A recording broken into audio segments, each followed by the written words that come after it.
આ લોકો એવું કહેતા હોય છે કે કપાસની અંદર તેલ આવે એ તેલ ખવાય। આજે જે લોકો વિદેશની કંપનીઓનું કપાસિયા તેલ જે સમજીને ખાતા હોય તો આ કપાસ નાખ્યો છે અંદર અને કપાસનું તેલ જે આપણે ઘરે જ તિરુપતિ સોયાબીન કે કોઈ પણ કંપનીનું તેલ ખાતા હોય એ તેલ એકદમ વ્હાઈટ પાણી જેવું આવે છે। અને આ કપાસ જે કરે છે જુઓ આ કલર બતાવે ભાઈ, આ કંકુ જેવો કલર આ કપાસનું કાયદેસર પશુઓ માટે છે અને લોકો પશુઓનું તેલ લોકો ખાવા માંડ્યા એટલે કેન્સરમાં કોઈ ઘર બાકી રહેવાનું નથી। એટલે મહેરબાની કરી કપાસના નામે કોઈ ખાતા હોય તો છેતરાશો નહીં, કારણ કે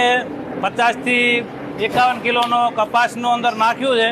તાર હજી 3 કિલો કે 3.5 કિલો તેલ બહાર નથી નીકળ્યું। કપાસની અંદર 10% તેલ આવે છે એટલે 20 કિલોની અંદર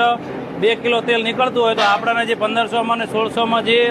કપાસિયાના નામે જે ડબ્બા વાપરતા હોય તો એ બધું તમામ વિદેશથી મલેશિયા